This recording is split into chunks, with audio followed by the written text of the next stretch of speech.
It's taking everything in me to not say, I told you so. Marina, do not tell them, I told you so. Don't do it.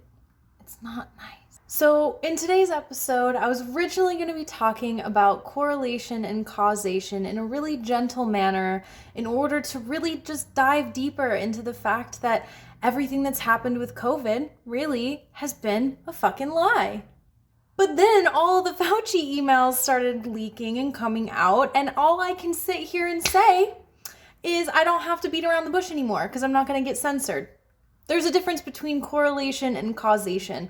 And if you're a little confused about like how this all plays out, I'm just going to do pretty much just like a little 5-minute clip here and kind of go over the details. So the goal of this message isn't to say that science is just like the worst thing that's ever existed and that I'm anti-science or that I don't believe in things, because as I've already explained more times than I feel like I should need to, is that I am a mathematician, I've worked in a lab, I trust and believe in science as well as other things, and at the end of the day, like, you just have to remember that scientists are human beings, they're not gods.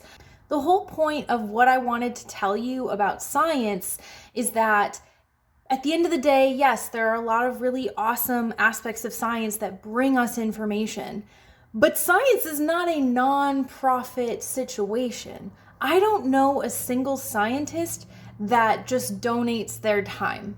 They're getting paid in some way, shape, or form, and there's nothing wrong with getting paid. There's nothing wrong with getting paid. You have to be able to survive. But what I'm saying is you just have to follow paper trails to ensure everybody's work. A really big fundamental philosophy of science and like a pillar of doing good science is ensuring that there is peer review. And if there's a piece of peer review that comes out that says, hey, let's check where this is coming from. This data is faulty because let's look at the money trail. Let's see the way that the data played out. That's just science. That's not conspiracy. To ensure that something is causation versus correlation is good science. And if anybody ever comes at you or me or anyone else ever again and says shit about being anti-science just because they're questioning the difference between correlation and causation of data, they don't know what science is. So let's just move forward.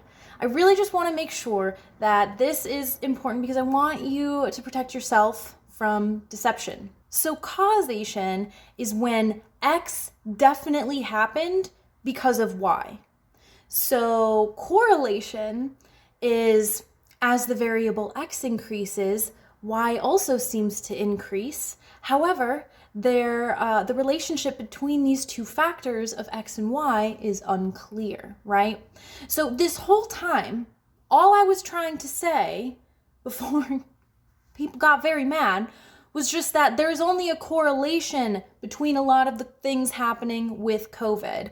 All I was trying to say was I genuinely believed that this could have been a man-made or a man-manufactured virus, that a lot of the things that we are told about how to quote, take care of ourselves is coming from a paper trail, a money trail of people who are profiting off of all of these nonsense policies that don't make sense when it comes to anything that has to do with our natural immune systems.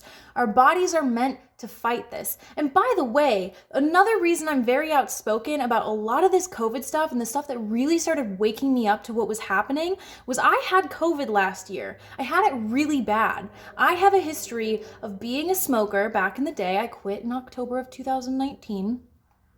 I also had pneumonia and bronchitis a lot as a kid, so I was a high-risk person, right? I had it. I knew that if I went to the hospital, they'd probably put me on a ventilator and it would probably be towards the end of my life. I knew that that would be the case. So when I got COVID and I did not have an easy case of it, it was terrifying. I had to employ every single mindfulness technique I could in order to protect myself and take care of myself and heal. I also had to eat very well. I had to ensure I drank enough water. I had to do everything in my environment to protect myself. Shortly after I had COVID, I had someone from the state of Nevada do multiple things. Number one, they tried to get me to basically sign papers that forced me to stay in my home and not be allowed to leave my home for a month. House arrest. Then I had someone call me to do what they claimed was contact tracing, but I wasn't having a part of it. I asked what I had to do legally and what I didn't have to do, and I chose to not give a lot of information because they were asking questions that had nothing to do with the disease itself, had nothing to do with public health. That's what really tipped me off. And then at the end of the call, the person who was collecting the information was like, hey, do you have any questions? And I was like, absolutely, I have questions. In your experience, because by the way, I got COVID at the end of June, early July of last year, of 2020. So by the time I got this phone call, it was like mid-July. And so COVID had been happening since March, officially in this country. And I asked, I was like, so how often do you have to call the same person twice? Like, how often do you get actual repeat cases? Like, what is the, what's my risk of going out into the world after I do my, self-isolation and get all of this out of my system? He said, I have never called the same number twice. And I was like, okay, well, do you have information about, like, is there a database that you can go into and see, like, maybe, you called me, right? So like, is there a database where they could look and see, oh, okay, well, we called, insert legal name here, before back in July, so this is our second time calling. Like, is there a database that you can look at? And he said yes. And I was like, cool. So when you've looked at that database, even if it wasn't your specific call, have you still, in that case, ever seen the same person get COVID twice? And I'm talking symptomatic COVID, not these bullshit PCR tests that randomly say positives when it has nothing to do with COVID. And he said no. So in that moment, I decided, and I knew I was not going to get the fucking jab whenever that was going to come out, because what was the point? Natural immunity. I already fought the battle. I already won. My body was already ready for this. And additionally, ever since then, I have done nothing but go out and do things with people who consented at first, right? It was very much like, hey, just to let you know, this is how I feel about this situation. How do you feel? Consent is important to me. And they were like, yes, this is cool. So every single human I interacted with, by the way, after that point, fully consented to who I am as a person and the way that I went about in the world. And guess what? I never got it ever again. It got to the point where, especially once I moved to Arizona, a free state full of free thinkers, I resumed my life as if COVID never happened. And guess what? I never got sick. None of my friends have gotten sick. No one here has had COVID. So, again, all of the data that I have been bringing forth has all been because of my experience with COVID that was a symptomatic shitty case. I'm not just making up things and saying I have no sympathy for people who got sick, because I understand how much it sucks to get sick. I also understand how much it sucks to get the flu, pneumonia, bronchitis. One time they thought I had meningitis, so I had to deal with that shit situation back when I was like 18. Like, being sick sucks. I'm so sorry. Being sick sucks. Like, I am not taking that away from anybody at all whatsoever. Okay? Putting that out there.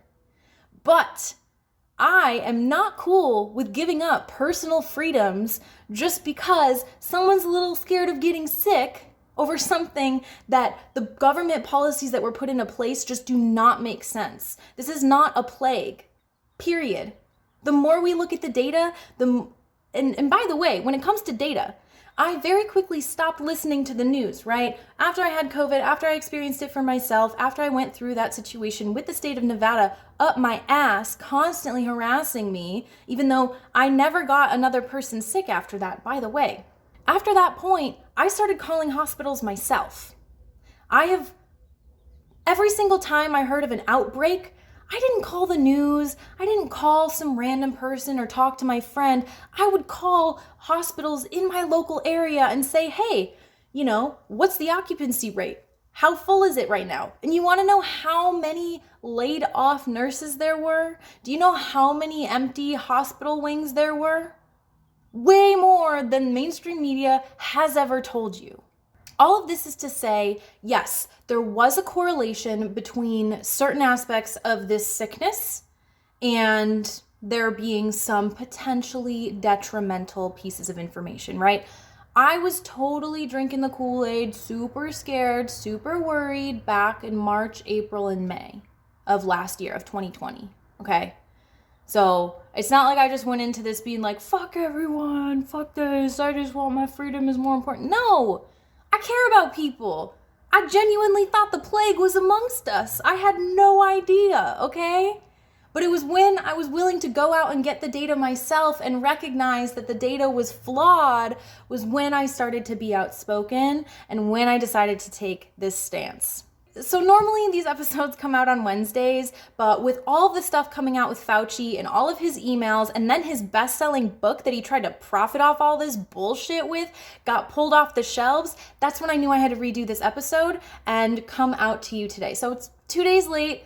Thank y'all for bearing with me and keeping up with the times. But if anybody would like to have information about these Fauci emails, please let me know. I'm more than happy to give you links. Basically, he knew that all of this was a lie. He funded the Wuhan lab that brought about this virus, was then put in charge of, quote, taking care of it. And look at all the people that profited. Again, I'm just looking at money trails. I'm a data scientist letting you know where the money came from, where these studies were funded from, and who's profiting.